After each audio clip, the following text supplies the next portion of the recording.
I am Lacey, 27 years old, always the forgotten daughter, while my brother Todd basked in the spotlight. Yesterday, I found an envelope slipped under my apartment door. My hands trembled as I read the note inside. Let us see how you face the guests when we will not be appearing at your wedding. My parents chose Paris with Todd over my special day. Tears blurred my vision, but determination quickly replaced my heartbreak. Little did they know my fiancé Jordan and his family were about to change everything. If you are watching this right now, drop a comment letting me know where you are from. Hit that like button and subscribe to hear how I turned the most devastating moment of my life into my greatest triumph. Growing up in a modest neighborhood in Boston, I always knew something was different about how my parents treated me compared to my brother.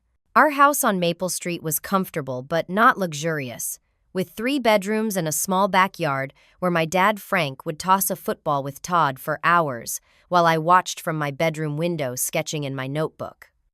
My mother Marie worked as a nurse at the local hospital, and my father managed a hardware store. We were firmly middle class with enough for necessities but careful budgeting for extras. From my earliest memories around age 5 or 6, I noticed how Todd received the biggest piece of cake, the newest clothes, and the most attention at family gatherings. When Todd won his first Little League game at age 8, my parents threw a backyard barbecue and invited the entire neighborhood. That same year, when I won first place in the school art contest, my mother simply nodded and said, "That is nice, Lacey," before asking Todd if he needed help with his science project.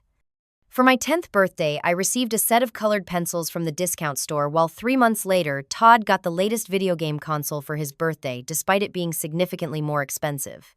The pattern continued relentlessly throughout our childhood. By the time I reached high school, I had developed a thick skin and fierce independence. I stopped expecting my parents to attend my art showcases or academic award ceremonies. Instead, I channeled my energy into my passion for design and illustration, staying late at school to use the art room facilities and computer lab when no one else was around.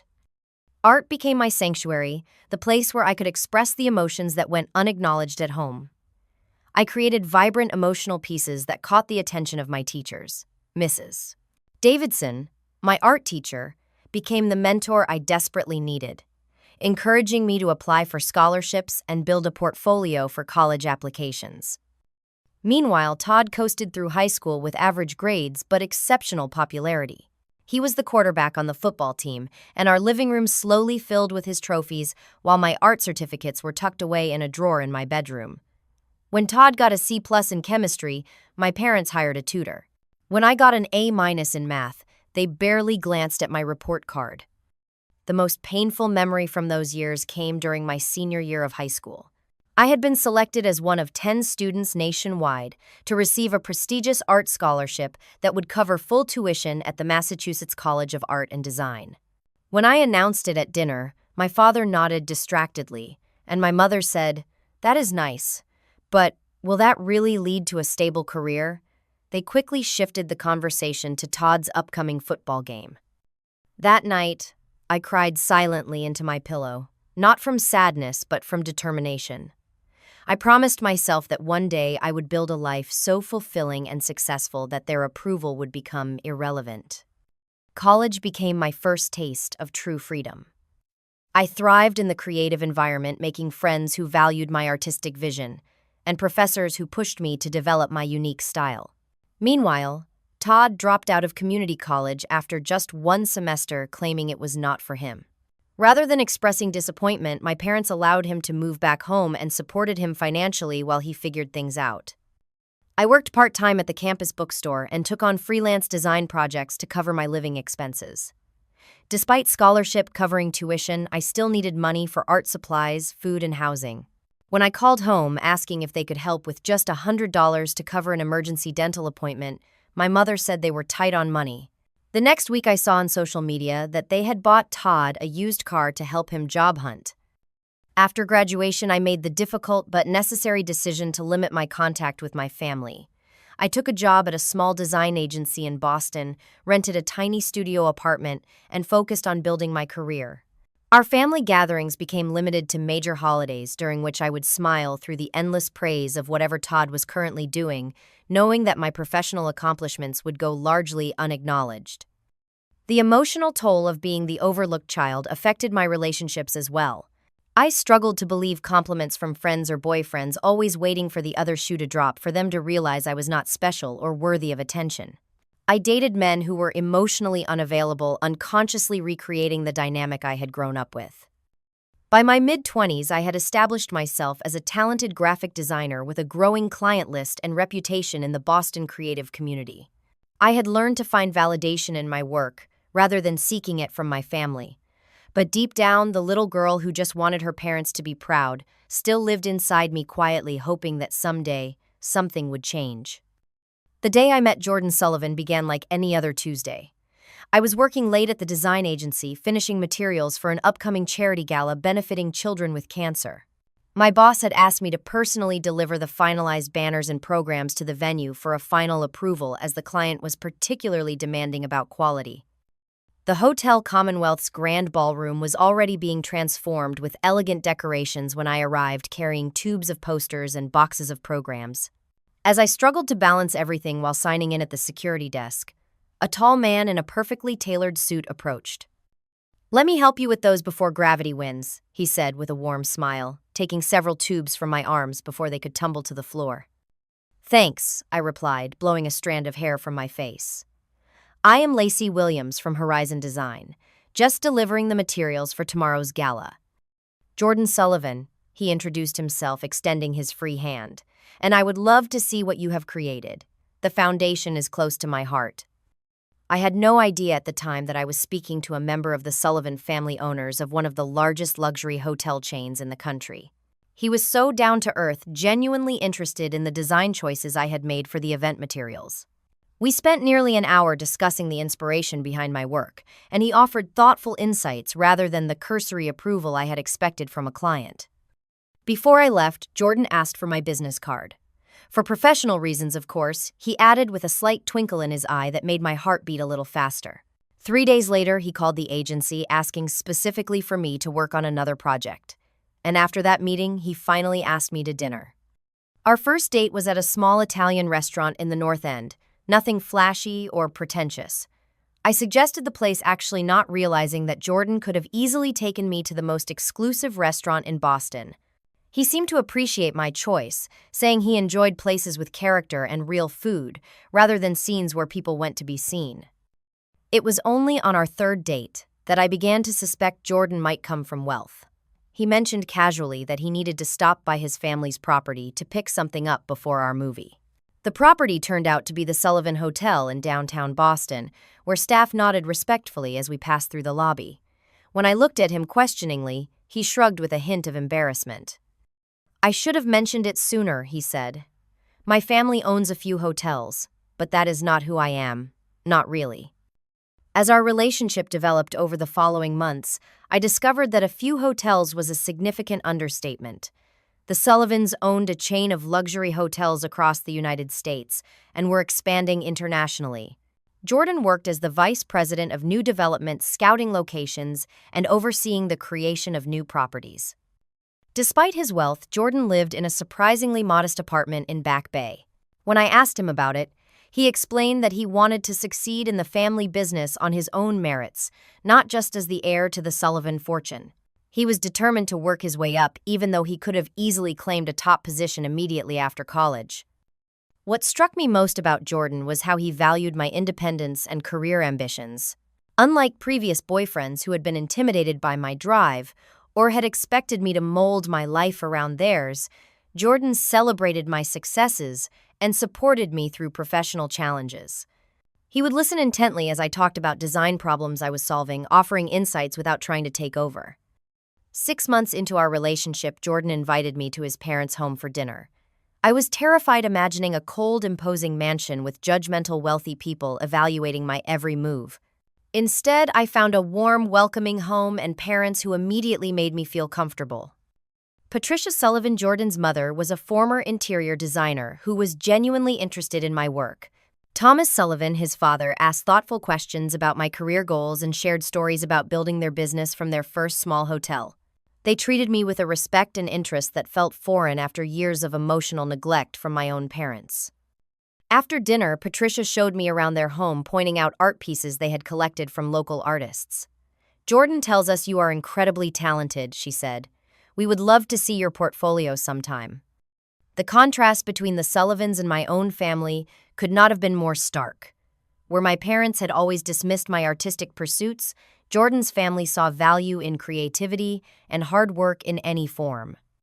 As our relationship deepened, I struggled with insecurities about the wealth gap between us. Though Jordan never made me feel less than, I sometimes wondered what I could possibly offer someone who had access to everything. On one particularly vulnerable evening, I confessed these fears to him. "Lacey," he said, taking my hands in his, "do you know what? I grew up surrounded by people who wanted relationships, with my family name and bank account, not with me. Do you have any idea how rare and precious it is to find someone who knew me for months before discovering my background, who treats me like a person rather than a Sullivan? You give me normalcy, authenticity, and genuine love. That is worth more than any hotel or investment portfolio." After a year of dating, Jordan proposed during a weekend trip to Cape Cod. We were walking along a deserted beach at sunset when he stopped and turned to me. "Lacey, before I met you, I was just going through the motions of what was expected of me. You showed me what it means to be passionate about your work, to create something meaningful every day. Your strength inspires me. The way you built your career entirely on your own talent and determination. The way you face challenges head-on. I want to build a life with you, supporting each other's dreams and creating new ones together." He knelt in the sand, pulling out a ring box. "Will you marry me?" The ring was stunning but not ostentatious, a vintage emerald that he had chosen because it reminded him of the color I often used in my designs. It was a thoughtful choice that showed how well he knew me. As we drove back to Boston the next day, ring sparkling on my finger, I faced a decision about how to tell my family. Part of me wanted to emphasize Jordan's wealth and success, to finally show them that I was worthy of attention and respect. But I knew that would be feeding into the very value system that had hurt me throughout my childhood. Instead, I decided to introduce Jordan simply as the man I loved, without mention of his family background. Breaking the news of my engagement to my family went exactly as I had expected. I invited my parents and Todd to dinner at a restaurant near their home, a neutral territory where I hoped the public setting might temper their reactions. Jordan accompanied me, nervous, but supportive, his hands steady on my back as we entered the restaurant. "Mom, Dad, Todd, this is Jordan Sullivan, my fiancé," I said after initial introductions. I held out my hand to show the emerald ring, a smile I could not contain spreading across my face despite my anxiety. My mother glanced at the ring with a brief nod. "That is nice, Lacey. When did this happen?" My father shook Jordan's hand firmly, but said little while Todd immediately launched into a story about his recent promotion at the insurance company, where he had finally secured an entry-level position after years of finding himself. "That is great news, Todd," my mother gushed. "Assistant to the regional manager. We always knew you would find your path." The rest of dinner continued in this vein, with minimal questions about our relationship or future plans. When Jordan mentioned that we were thinking of a spring wedding the following year, my father merely checked his watch and commented that it was getting late. It was only when we were leaving that my mother pulled me aside. "He seems nice enough," she said, as though conferring a great compliment. "But are you sure about this? You have not been dating very long, and marriage is a serious commitment." I bit back the retort that they had never shown this level of concern about any other decision in my life. "Yes, Mom, I am very sure." As we drove away, Jordan reached over and squeezed my hand. "That was interesting," he said diplomatically. I laughed despite the hollow feeling in my chest. That was actually them on their best behavior. Wedding planning began in earnest the following week. When Patricia and Thomas Sullivan invited us to dinner to celebrate our engagement, they surprised us with an offer to help with the wedding. "We would be honored to host your special day at any of our properties," Thomas said. "Consider it our gift to you both." Patricia added warmly, "We have always dreamed of the day Jordan would find someone special. We want to help make it perfect for you both." Their generosity brought tears to my eyes. We settled on the Sullivan Flagship Hotel in Boston for the venue, a magnificent historical building with a ballroom that could accommodate 200 guests. As VP of Development, Jordan had overseen its recent renovation, making it even more meaningful. I called my parents the next day, hoping to involve them in the planning process. "Mom, I was wondering if you might want to come look at wedding dresses with me next weekend." The Sullivans have generously offered to host the wedding at their Boston hotel. There was a pause on the line. The Sullivan Hotel. That place is very expensive, Lacey. Is Jordan paying for everything? I explained that Jordan's parents had offered the venue as a gift. Rather than expressing happiness for me, my mother seemed suspicious. Well, I am not sure about next weekend. Todd might need help moving into his new apartment. I will have to let you know. She did not let me know. When I called the day before our planned shopping trip, she claimed to have forgotten entirely and had scheduled a hair appointment she could not miss. This pattern repeated throughout the wedding planning process. My parents canceled meetings with the wedding planner, missed the menu tasting, and showed minimal interest in any aspect of the event. When save-the-date cards needed to be sent, I had to call 3 times to get their input on the guest list from their side of the family. Meanwhile, Jordan's parents were enthusiastically involved without being overbearing. Patricia connected me with a renowned dress designer who created a custom gown that took my breath away. Thomas ensured that every detail of the venue would be perfect, from the flowers to the lighting. The contrast was painful, but illuminating. I began to see clearly how my family's behavior was a reflection of their own limitations, not my worth. Todd made the situation worse with his snide comments whenever we were together. So, marrying into money, huh? Always thought you would be the starving artist type, he said during a rare family dinner 6 months before the wedding. Jordan and I love each other, I replied evenly. His family background has nothing to do with it. Todd snorted. Sure, must be nice to hit the jackpot, though. My parents said nothing to correct him. Their silence, an implicit agreement. I had deliberately downplayed Jordan's family wealth around my parents and brother. They knew the Sullivans owned hotels, but I had never specified the extent of the business or their prominence in society. Part of me hoped that keeping this information vague would prevent exactly the type of gold digger accusations Todd was now making. Another part, if I am being honest, was saving the revelation for when it would have the most impact. As the wedding date approached, media interest in the event began to grow. The marriage of Jordan Sullivan, heir to the Sullivan Hotel Group, was apparently newsworthy in Boston's social circles. A brief announcement appeared in the Boston Globe's Society section, and several business publications mentioned the upcoming union. I did not share these articles with my family, still hoping that they might show genuine interest in this important moment in my life without external validation.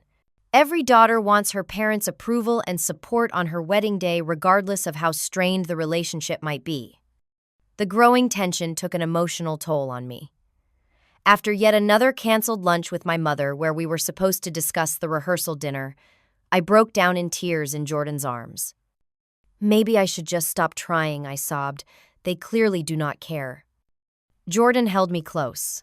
Their inability to be happy for you reflects their limitations, not yours, he said softly. But it is okay to protect yourself from further hurt. Whatever you decide, I am with you. And remember, family is not just who you are born to. It is also who you choose. His words gave me strength, as did the unwavering support of his parents and the friends who had become my chosen family over the years. Still, as the final week before the wedding arrived, I made one last attempt to connect with my parents and ensure they would fulfill their basic roles in the ceremony. 1 week before the wedding, I called my parents to confirm final details.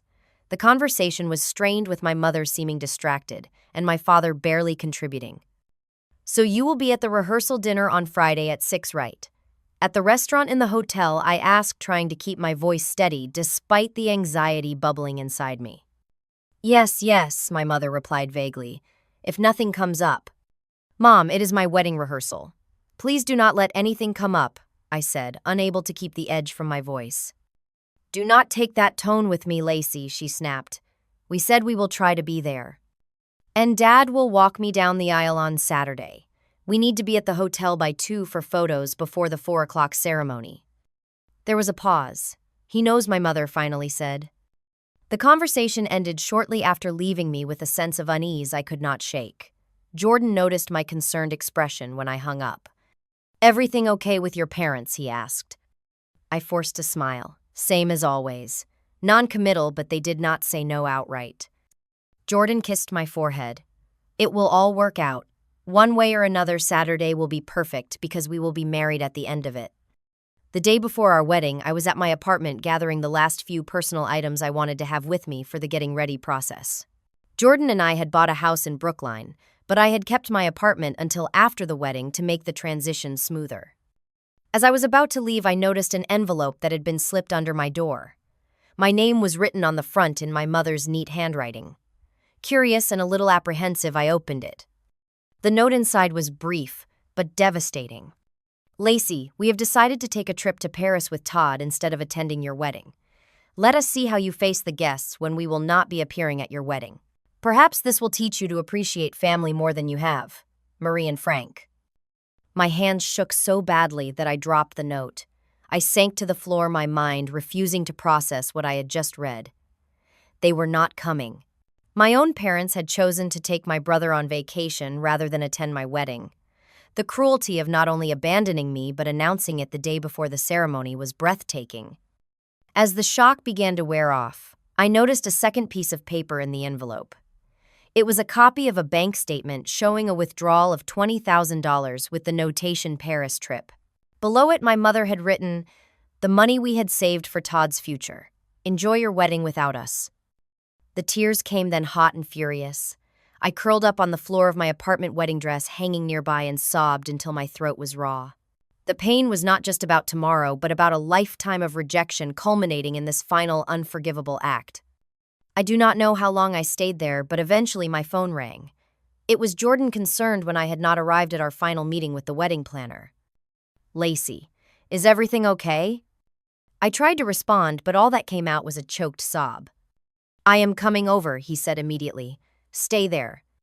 20 minutes later, Jordan was at my door. One look at my face and the note now crumpled in my hand told him something was terribly wrong. I wordlessly handed him the letter, watching as his expression shifted from concern to disbelief to barely contained anger. "They cannot do this to you," he said, his voice tight. "Not like this. Not the day before our wedding." I collapsed into his arms, finally finding words through my tears. "They have always chosen Todd. Always. I just never thought they would go this far." Jordan held me tightly, letting me cry until I had no tears left. Then he gently led me to the couch and sat beside me, still holding my hand. "Lacey, listen to me. What they have done is inexcusable. But we have options. We can postpone if you need time. We can change the ceremony to accommodate their absence. Whatever you want to do, I support you." I looked into his eyes, seeing the love and concern there, and something shifted inside me.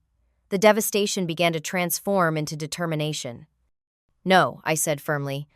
"I will not let them ruin this for us. The wedding happens tomorrow as planned." "Are you sure?" Jordan asked gently. "I am sure. They made their choice. Now I am making mine." Once the decision was made, practical matters needed addressing. Jordan called his parents, briefly explaining the situation. Within an hour, Patricia and Thomas Sullivan were at my apartment, both as outraged on my behalf as Jordan, but focusing on solutions rather than anger. "Thomas would be honored to walk you down the aisle," Patricia said, holding my hands in hers. "If you would allow it. And no one else needs to know why your parents are not there unless you want them to," Thomas added. "We can simply say they had a last-minute emergency." Their kindness and practical support steadied me. We worked out the necessary adjustments to the ceremony and reception, including how to handle questions from guests. The wedding planner was informed of the changes, but not the reason behind them. That night, I stayed in the Sullivan family's guest room, unable to face my empty apartment. Jordan respected my wish for tradition by sleeping separately the night before our wedding, but he checked on me before going to his room. "Tomorrow is about us," he said, kissing me gently, "about the family we choose to create together. Remember that." I nodded, though sleep seemed impossible. I lay awake most of the night, cycling through grief, anger, and finally, as dawn broke, a strange sense of peace. My parents had made their position clear throughout my life. Now I was free to build a future without the weight of seeking approval I would never receive. The morning of my wedding day arrived with golden October sunshine streaming through the windows of the Sullivan family home. Despite my restless night, I felt a surprising calm as Patricia knocked gently on my door, entering with a tray of breakfast and a warm smile. "Every bride needs strength for her big day," she said, setting down the tray, "and I brought something special for you." She handed me a small blue velvet box. Inside was a delicate pearl bracelet. It was my grandmother's, then mine, on my wedding day, and now I hope you will wear it as part of our family tradition, Patricia said, her eyes misty. Something borrowed and something blue all at once. The gesture brought fresh tears to my eyes, but these were different from yesterday's tears of pain. These were tears of gratitude and belonging. I would be honored, I whispered as she fastened the bracelet around my wrist. The getting ready process became a celebration in itself. My 3 closest friends arrived, along with Jordan's sister Amanda. The suite at the Sullivan Boston had been transformed with flowers and champagne, my wedding dress hanging like a work of art near the window. The hotel's bridal suite was spectacular, with floor-to-ceiling windows overlooking the Boston Public Garden, now ablaze with fall colors. As my makeup artist worked her magic and my hairstylist arranged my dark hair in an elegant updo, I caught glimpses of the staff below preparing for the ceremony. The florist outdid herself, Amanda commented, peeking out the window. The ballroom looks like something from a fairy tale. While I was being transformed into a bride, my phone remained suspiciously quiet. No messages from my parents or brother, not even a last-minute apology or explanation. I had half expected them to contact me, perhaps realizing the gravity of their actions, but there was nothing. Instead, I received a message from Thomas Sullivan. Just checking if you need anything. The photographer is ready whenever you are. And Lacey, we are all so proud to welcome you to our family today. Those simple words, "we are proud," hit me with unexpected force. How long had I waited to hear something similar from my own parents? By 2 o'clock, I was fully dressed in my custom gown, an elegant silk creation with delicate beading that caught the light with every movement. My something old was a vintage Art Deco hairpin. My something new, the dress itself, something borrowed and blue, the Sullivan family bracelet. And my 6 pence was actually a small silver charm from Mrs. Davidson, my high school art teacher who had been invited to the wedding. A knock at the door announced the photographer, and then it was time for the formal portraits. Jordan and I had decided against a first look, choosing to keep the tradition of him seeing me for the first time as I walked down the aisle. Instead, I took photos with my bridesmaids, with Patricia and Thomas, and several beautiful solo portraits. As 4 o'clock approached, I stood just outside the ballroom with Thomas Sullivan, my hand resting in the crook of his arm. Through the doors, I could hear the string quartet playing and the murmur of 200 guests settling into their seats. "Ready?" Thomas asked kindly. I took a deep breath. Ready. The doors opened, the music swelled, and everyone rose to their feet. The ballroom was breathtaking, transformed with cascading white flowers, thousands of candles, and subtle touches of emerald green that matched my engagement ring. But all I truly saw was Jordan standing at the end of the aisle, his eyes filling with tears as he caught sight of me. Thomas patted my hand reassuringly as we began our walk. Each step felt momentous, carrying me away from a painful past and toward a future filled with love and respect. When we reached the altar, Thomas kissed my cheek and placed my hand in Jordan's, a symbolic passing of care that meant more to me than he could ever know. The ceremony was everything I had dreamed of, intimate despite the grand setting. We exchanged personal vows that spoke of growth, partnership, and building a life of meaning together.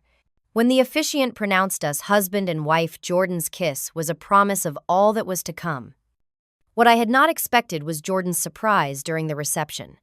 After our first dance and the traditional father-daughter dance, which I shared with Thomas, Jordan asked for everyone's attention. He took the microphone, his hands steady in mine. "Today is without question the happiest day of my life." He began, looking at me with such love that I felt it physically. "Lacey has transformed my world with her creativity, strength, and boundless heart. And today I am thrilled to announce that she will also be transforming the Sullivan Hotel Group." A murmur went through the crowd as Jordan continued. "As of next month, we will be launching Sullivan Design, a new division dedicated to reimagining the aesthetic experience of our hotels worldwide. And who better to lead this division as creative director than my brilliant wife, whose artistic vision has already influenced our newest properties?" The applause was thunderous. I stood in shock as Jordan handed me the microphone.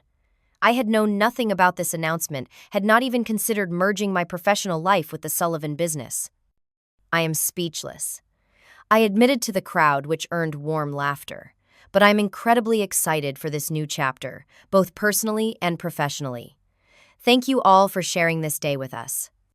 The reception continued in a whirl of dancing champagne toasts and conversation with guests ranging from our closest friends to business associates of the Sullivans and even a few local celebrities who moved in their social circles.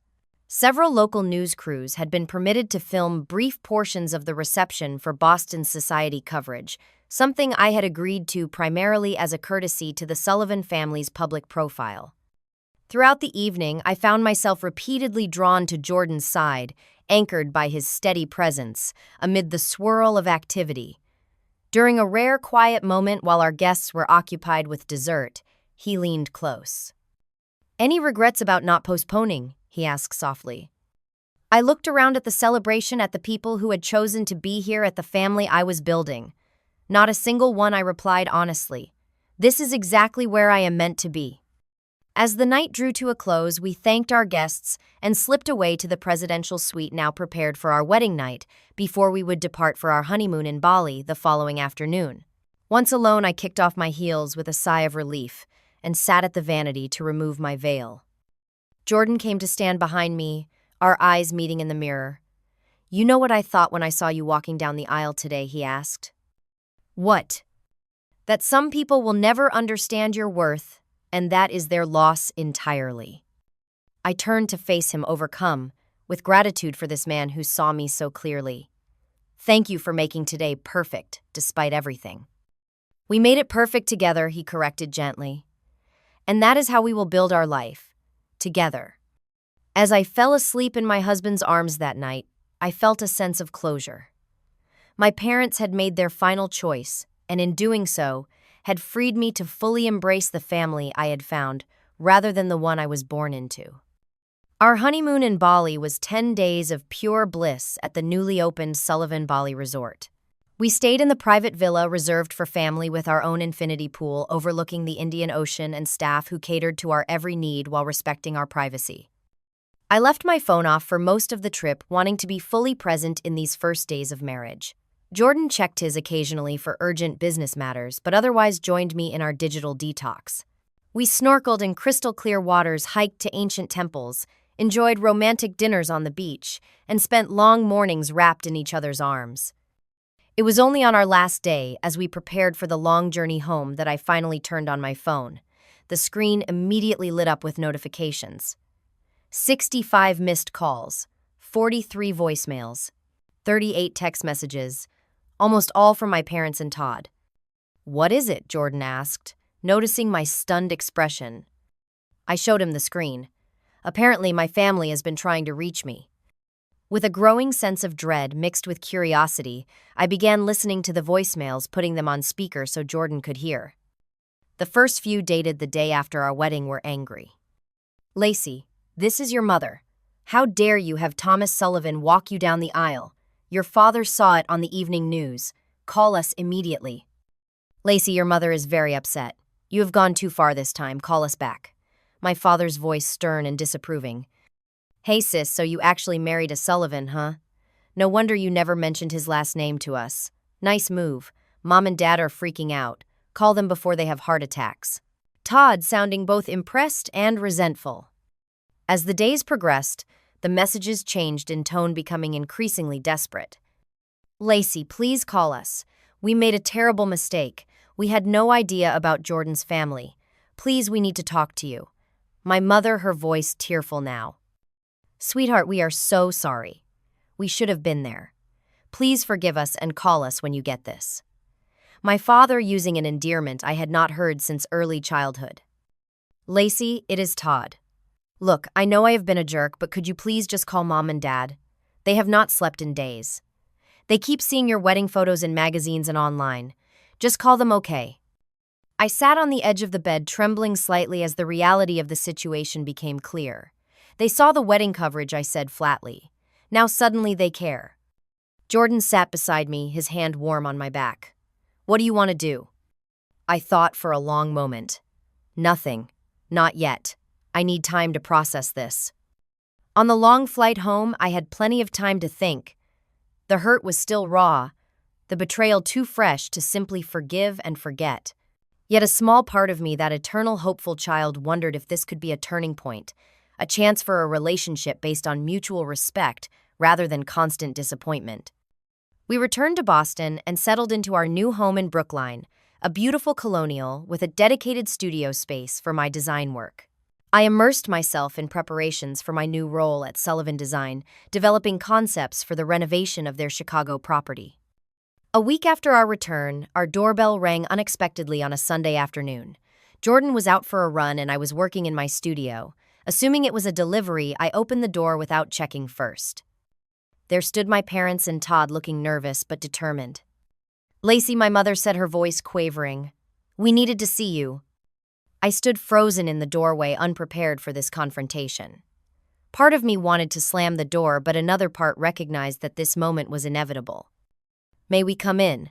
my father asked when I remained silent. I nodded stiffly, stepping back to allow them entry. They followed me to the living room, their eyes widening as they took in the tasteful luxury of our home. "This island. Quite a place," Todd commented, whistling low. "What do you want?" I asked, remaining standing while they awkwardly perched on the edge of the sofa. My mother leaned forward earnestly. "We want to apologize, Lacey. We made a terrible mistake. We thought we were teaching you a lesson about family loyalty, but we had no idea." "No idea what?" I interrupted sharply. "No idea that it would hurt me when my own parents abandoned me on my wedding day, or no idea that my husband comes from a wealthy family." My father had the grace to look ashamed. Both, I suppose. But mostly, we had no idea about the Sullivans. When we saw the wedding coverage on television and then the articles in the Boston Globe. "So that is what matters to you," I said, my voice deadly calm. "Not that I found someone who loves and respects me. Not that I was getting married, period. But that I married into a prominent family." "That is not what we meant," my mother protested weakly. "I think it is exactly what you meant," I replied. "You have made your priorities clear my entire life. Todd first always. My feelings and accomplishments meaningless. And now that you think there might be some advantage to being connected to me, suddenly you want to apologize." Todd shifted uncomfortably. "Speaking of connections," he said, "I was wondering if Jordan might be able to put in a word for me at the Sullivan Group. My insurance job is not really working out, and with my people skills." I laughed, a sound devoid of humor. "Are you serious right now? You came to ask for a job?" My mother shot Todd an irritated look before turning back to me. "We were hoping you might introduce us properly to Jordan's parents. They seem like lovely people, and as your family, we should know them." In that moment, something crystallized inside me. Years of seeking approval, of making excuses for their behavior, of hoping things would change, all fell away. I saw with perfect clarity what this visit was really about. "You are not here for me," I said quietly. "You are here for what you think I can give you now. Access, status, opportunities for Todd. You have not changed at all." The front door opened and Jordan walked in, flushed from his run. He stopped short at the tableau in our living room. "Mr. and Mrs. Williams," he said cautiously. "I did not know you were visiting." "They were just leaving," I said firmly. My father stood, extending his hand to Jordan. "We wanted to congratulate you both properly, and to apologize for missing the wedding. A terrible misunderstanding." Jordan looked at me, reading the tension in my posture. "I see," he said neutrally, not taking my father's hand. "Well, Lacey's feelings on this matter are what concern me most." My mother began to cry softly. "Lacey, please. We are still your parents. We made a mistake. Everyone deserves a second chance." I felt a strange calm descend over me. "You have had countless chances throughout my life, and each time you have chosen to devalue me and elevate Todd. This was just the final example." Todd stood, anger flashing in his eyes. "Oh, get over yourself, Lacey. So Mom and Dad favored me a bit. Boo-hoo. Now you have married rich, so you win. Can we move on?" "Get out," I said, my voice low but firm. "All of you. I need time to think about whether I want any of you in my life going forward." "You cannot be serious," my father blustered. "We are your family." "Family does not do what you did," I replied steadily. "Family loves unconditionally. Family shows up. You have never been that for me." Jordan moved to stand beside me, his presence solid and reassuring. "I think Lacey has made her wishes clear," he said. She will contact you if and when she is ready." They left reluctantly, my mother still crying, my father angry, Todd sullenly resentful. As the door closed behind them, I let out a breath I felt I had been holding for 27 years. Jordan wrapped his arms around me. "Are you okay?" "I think I will be," I replied, surprised to find it was true. For the first time, I feel like I set a boundary that was about protecting myself, not about trying to change them. "Whatever you decide about your relationship with them going forward, I support you," Jordan said. "And for what it is worth, I am proud of you for standing up for yourself." In that moment, with Jordan's arms around me and the truth finally spoken aloud, I felt a weight lift from my shoulders. I did not know what the future would hold regarding my family, but I knew I would face it on my own terms with the support of the partner I had chosen and the strength I had built within myself. The weeks following the confrontation with my family were strangely peaceful. I had expected to feel guilty or conflicted about setting such firm boundaries, but instead I experienced a profound sense of relief. It was as if I had finally put down a heavy burden I had been carrying since childhood. That is not to say there was no pain. There were nights when I cried in Jordan's arms, mourning not the parents I had, but the parents I had always wished they would be. There were moments when a childhood memory would surface and I would see it with new clarity, recognizing the pattern of favoritism and emotional neglect that had shaped my early years. Jordan suggested I might benefit from speaking with a therapist, someone objective, who could help me process these complex emotions. Initially reluctant, I eventually agreed, finding in Dr. Maria Sanchez a compassionate guide through the landscape of family trauma. "What you are describing is a common dynamic in families with narcissistic parents," she explained during one session. "The golden child and the scapegoat. Your brother was assigned the role of golden child while you were cast as the scapegoat, the one who could never measure up no matter what you achieved." But why, I asked the question that had haunted me for years. Why him and not me? "Often it has nothing to do with the children themselves," Dr. Sanchez replied gently. "It is about the parents' own unresolved issues and needs. The roles are assigned based on what serves the parents emotionally, not on anything inherent in the children." This perspective helped me begin to separate my sense of self-worth from my parents' inability to value me appropriately. I began to see that their treatment reflected their limitations, not mine. Meanwhile, I threw myself into building my career at Sullivan Design. Jordan had been serious about the division being mine to shape. I assembled a talented team and began reimagining the aesthetic experience of the Sullivan hotels, creating unique designs that reflected each property's location and history while maintaining a cohesive brand identity. My first major project was the complete renovation of the Sullivan Chicago, a historic property on Michigan Avenue. The pressure was immense, as this would be the showcase for my vision, but the work itself was a form of therapy. In my designs, I found a voice that had always been mine, regardless of who recognized its value. Jordan proved to be not just a supportive husband, but an excellent business partner. He respected my creative authority while offering valuable insights from his years of experience in hotel development. We discovered a rhythm of collaboration that enhanced our personal relationship rather than complicating it. Patricia and Thomas Sullivan became the parents I had never had. They celebrated my successes, offered guidance without controlling, and showed genuine interest in my thoughts and feelings. Sunday dinners at their home became a cherished tradition, filling the void left by my own family's absence. I also strengthened connections with friends who had been there for me throughout the years, creating a chosen family bound by mutual respect and affection rather than obligation. Mrs. Davidson, my high school art teacher, became a mentor for my professional work, her pride in my success healing some of the oldest wounds from my childhood. 6 months after the confrontation, my parents began attempting to reconnect. First through cards sent on my birthday and Christmas, then through messages passed via mutual acquaintances. They had apparently been telling friends and extended family that there had been a misunderstanding about the wedding rather than admitting the truth of their deliberate absence. I did not respond immediately, taking time to discuss the situation with Dr. Sanchez and reflect on what kind of relationship, if any, I wanted with my family going forward. Forgiveness does not mean you have to allow people back into your life in the same way, Dr. Sanchez advised. It can mean releasing the anger for your own sake while maintaining boundaries that protect you from further harm. After much consideration, I sent my parents a brief email.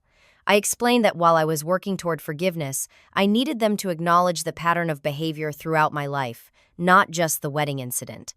I stated clearly that any future relationship would need to be based on mutual respect and would include strong boundaries. Their response was mixed. My mother expressed willingness to talk further and even suggested family therapy. My father was more reserved but did not object. Todd predictably dismissed the whole situation as me being too sensitive and suggested we should just move on. I agreed to meet them for coffee, a neutral setting with a defined end time. The conversation was awkward, but represented a small step toward a new kind of relationship, one where I would no longer accept being devalued or overlooked. A year after our wedding, Jordan and I were having dinner at home when I shared news that had been confirmed that morning. "I am pregnant," I said, watching his face transform with joy. As we celebrated this new chapter in our lives, I found myself experiencing unexpected anxiety about becoming a parent myself. "What if I do not know how to be a good mother?" I confessed to Jordan late that night. "I do not exactly have the best example to follow." Jordan took my hands in his. "You know what not to do, which is a powerful starting point," he said, "and you have the most loving heart of anyone I know. Our child will never doubt they are valued and loved exactly as they are." His confidence helped ease my fears, but I also returned to therapy, determined to break the cycle of intergenerational trauma. I wanted to ensure that the patterns that had hurt me would not be unconsciously repeated with my own child. As my pregnancy progressed, I made careful decisions about how much to involve my parents. I shared the news with them, but set clear expectations about their role as grandparents. To my surprise, they seemed to take these boundaries seriously, perhaps finally understanding that they could lose their connection to me and their grandchild entirely if they fell back into old patterns. The Sullivan Chicago renovation was completed just before I began my maternity leave, opening to rave reviews in the hospitality industry. A feature in Architectural Digest highlighted my design philosophy and the personal touches that made the property unique. The success cemented my professional reputation, separate from my connection to the Sullivan family, something that had been important to me from the beginning. Now, as I prepare to welcome our daughter into the world, I find myself reflecting on the journey that brought me here. The path has not been easy, but each painful experience helped shape me into someone who knows her worth, who creates boundaries that protect rather than walls that isolate, and who understands that family is defined by love and respect, not blood. I have learned that sometimes the greatest act of self-love is walking away from those who cannot see your value, making space for those who can. I have discovered that healing does not mean forgetting or excusing, but rather integrating painful experiences into a narrative of growth and resilience. Most importantly, I have come to understand that the approval I sought for so long from my parents was something I needed to give myself. No external validation, not even from those who should have loved me most, could fill the void created by my own self-doubt. The future remains uncertain regarding my relationship with my parents and brother. There are days when I see glimmers of change, and others when old patterns reassert themselves. What has changed is that I no longer base my happiness or sense of worth on their ability to give me what I need. I have found that elsewhere in my marriage, my work, my chosen family, and within myself. As I feel my daughter kick beneath my heart, I make her a silent promise. She will never question her place in my life or wonder if she is enough. She will be loved unconditionally, her uniqueness celebrated rather than suppressed. The cycle ends with me. Have you ever had to set difficult boundaries with family members who could not see your worth? How did you find the strength to stand up for yourself? I would love to hear your stories in the comments below. And if this story resonated with you, please hit the like button and subscribe to hear more about my journey as I navigate parenthood and continued healing. Thank you for listening, and remember, you deserve to be valued exactly as you are. No compromise is necessary.